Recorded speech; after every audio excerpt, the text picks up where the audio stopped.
Hi friends, പുതിയൊരു വീഡിയോയിലേക്ക് എല്ലാവർക്കും സ്വാഗതം. ഇന്നത്തെ ടോപ്പിക്ക് അക്ഷരമുറ്റം ക്വിസ് 2024 വേണ്ടിയിട്ടുള്ള ക്വസ്റ്റ്യൻ ആൻസറുകളാണ്. അപ്പോൾ നമുക്ക് നേരെ വീഡിയോയിലേക്ക് കിടക്കാം.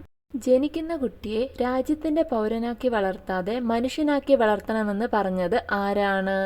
ഉത്തരം റൂസോയാണ് ഇങ്ങനെ പറഞ്ഞത്. കേരള ചരിത്രത്തിൽ നടന്ന ഒരു ദുരന്തമാണ് പെരുമൺ ദുരന്തം. ഏത് വർഷമാണ് അത് നടന്നത്? ഉത്തരം 1988 പെരുമൺ ദുരന്തം നടന്നത്. സമുദ്രനിരപ്പിൽ നിന്നും ഏറ്റവും ഉയരത്തിൽ സ്ഥിതി ചെയ്യുന്ന വൻകര ഏതാണ്? ഉത്തരം അന്റാർട്ടിക്കയാണ് സമുദ്രനിരപ്പിൽ നിന്നും ഉയരത്തിൽ സ്ഥിതി ചെയ്യുന്ന വൻകര. ഇന്ത്യയിലെ ഏറ്റവും വലിയ നദിയാണല്ലോ ഗംഗ. എന്നാൽ ദക്ഷിണ ഗംഗ എന്നറിയപ്പെടുന്ന നദി ഏതാണ്? ഉത്തരം ഗോദാവരിയാണ് ദക്ഷിണ ഗംഗ എന്ന് അറിയപ്പെടുന്ന നദി. ഗാന്ധി സിനിമയിലെ വസ്ത്രാലങ്കാരത്തിന് ഓസ്കാർ അവാർഡ് നേടിയ ഇന്ത്യൻ വനിതയുടെ പേരെന്താണ്? ഉത്തരം ഭാനു അത്തയ്യയ്ക്കാണ് ഓസ്കാർ അവാർഡ് ലഭിച്ചത്. ഡെങ്കിപ്പനിക്ക് കാരണമായത് ഏതുതരം കൊതുകുകളാണ്? ഉത്തരം ക്യൂലെക്സ് കൊതുകുകളാണ് ഡെങ്കിപ്പനിക്ക് കാരണമാകുന്നത്. ഇന്ത്യയിൽ ആദ്യമായി മൊബൈൽ ഫോൺ സംവിധാനം നിലവിൽ വന്ന നഗരം ഏതാണ്? ഉത്തരം കൊൽക്കത്ത നഗരത്തിലാണ് ഇന്ത്യയിൽ ആദ്യമായി മൊബൈൽ ഫോൺ സംവിധാനം നിലവിൽ വന്നത്. ലോകത്തിലെ ആദ്യ ബഹിരാകാശ സഞ്ചാരിയുടെ പേരെന്താണ്? ഉത്തരം യൂറി ഗഗാറിനാണ് ലോകത്തിലെ ആദ്യ ബഹിരാകാശ സഞ്ചാരി. ഏഷ്യൻ ഗെയിംസ് എത്ര വർഷത്തിലൊരിക്കലാണ് നടക്കുന്നത്? ഉത്തരം 4 വർഷത്തിലൊരിക്കലാണ് ഏഷ്യൻ ഗെയിംസ് നടക്കുന്നത്. എല്ലുകളെക്കുറിച്ച് പഠിക്കുന്ന ശാസ്ത്രശാഖയുടെ പേരെന്താണ്? ഉത്തരം ഓസ്റ്റിയോളജിയാണ് എല്ലുകളെക്കുറിച്ച് പഠിക്കുന്ന ശാസ്ത്രശാഖ. എയ്ഡ്സ് രോഗം ആദ്യമായി കണ്ടത് ഏത് രാജ്യത്താണ്? ഉത്തരം അമേരിക്കയിലാണ് എയ്ഡ്സ് രോഗം ആദ്യമായി കണ്ടത്. ചെമ്മീൻ എന്ന സിനിമയുടെ സംവിധായകൻ ആരാണ്? ഉത്തരം രാമു കാര്യാട്ടാണ് ചെമ്മീൻ സിനിമയുടെ സംവിധായകൻ. ഇന്ത്യയിലെ ആദ്യ മെഡിക്കൽ കോളേജ് ഏതാണ്? ഉത്തരം കൊൽക്കത്ത മെഡിക്കൽ കോളേജാണ് ഇന്ത്യയിലെ ആദ്യത്തെ മെഡിക്കൽ കോളേജ്. ആഹാരത്തിൽ അടങ്ങിയിരിക്കുന്ന പോഷകങ്ങളെ രക്തത്തിലേക്ക് ആഗിരണം ചെയ്യുന്നത് എവിടെ വെച്ചാണ്?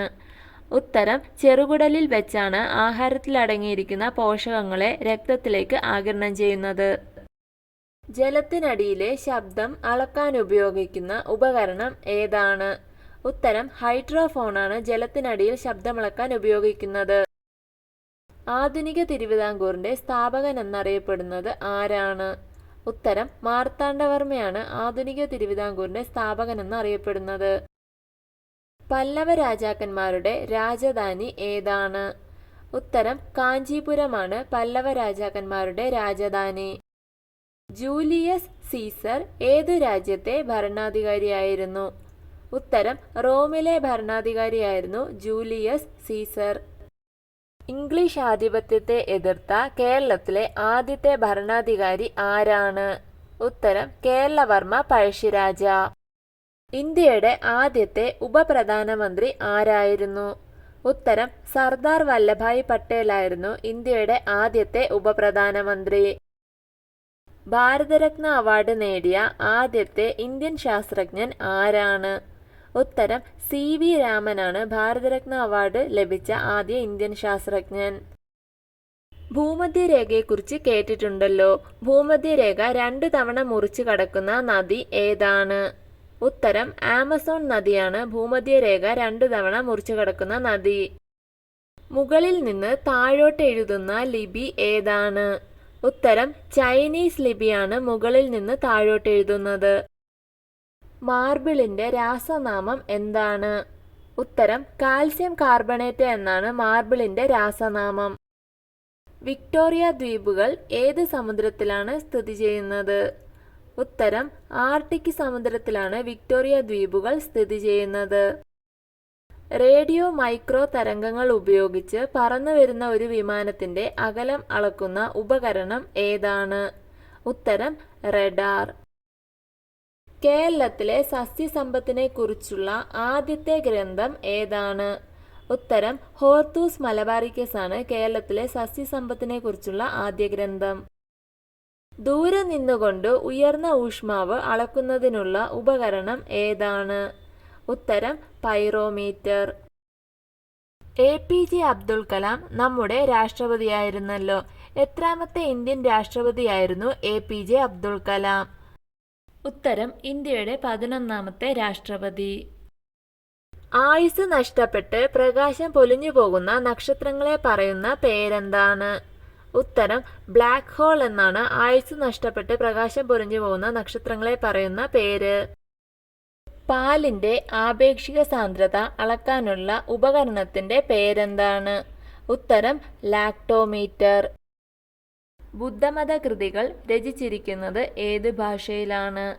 ഉത്തരം പാലി എന്ന ഭാഷയിലാണ് ബുദ്ധമത കൃതികൾ രചിച്ചിരിക്കുന്നത്. കൊച്ചി രാജാക്കന്മാരുടെ ഭരണത്തിന്റെ ആസ്ഥാനം എവിടെയായിരുന്നു? ഉത്തരം തൃപ്പൂണിത്തറയാണ് കൊച്ചി രാജാക്കന്മാരുടെ ഭരണത്തിന്റെ ആസ്ഥാനം. കൃത്രിമ ഉപഗ്രഹം ആദ്യമായി വിക്ഷേപിച്ച രാജ്യം ഏതാണ്? ഉത്തരം റഷ്യയാണ് കൃത്രിമ ഉപഗ്രഹം ആദ്യമായി വിക്ഷേപിച്ചത്. മാതൃഭൂമിയുടെ പ്രഥമ സാഹിത്യ പുരസ്കാരം ആർക്കാണ് ലഭിച്ചത്? ഉത്തരം തിക്കൊടിയനാണ് മാതൃഭൂമിയുടെ പ്രഥമ സാഹിത്യ പുരസ്കാരം ലഭിച്ചത്. മനുഷ്യ ശരീരത്തിലെ ചുവന്ന രക്താണുക്കളുടെ ആയുസ് എത്ര ദിവസമാണ്? ഉത്തരം 120 ദിവസമാണ് ചുവന്ന രക്താണുക്കളുടെ ആയുസ്. ഇംഗ്ലീഷുകാർ ഇന്ത്യയിൽ ആധിപത്യമുറപ്പിച്ച യുദ്ധം ഏതാണ്? ഉത്തരം 1757 പ്ലാസി യുദ്ധമാണ് ഇംഗ്ലീഷുകാർ ഇന്ത്യയിൽ ആധിപത്യമുറപ്പിച്ച യുദ്ധം. ഏഷ്യയെയും ആഫ്രിക്കയെയും വേർതിരിക്കുന്ന കനാൽ ഏതാണ്? ഉത്തരം സൂയസ് കനാലാണ് ഏഷ്യയും ആഫ്രിക്കയും തമ്മിൽ വേർതിരിക്കുന്ന കനാൽ. കേരളത്തിൽ നടപ്പാക്കിയ ലക്ഷം വീട് പാർപ്പിട പദ്ധതിയുടെ ഉപജ്ഞാതാവ് ആരാണ്? ഉത്തരം MN ഗോവിന്ദൻ നായരാണ് കേരളത്തിൽ നടപ്പാക്കിയ ലക്ഷം വീട് പാർപ്പിട പദ്ധതിയുടെ ഉപജ്ഞാതാവ്. വീഡിയോ ഇഷ്ടമായാൽ ലൈക്ക് ചെയ്യൂ. കൂടുതൽ വീഡിയോകൾക്കായി ചാനൽ സബ്സ്ക്രൈബ് ചെയ്യൂ.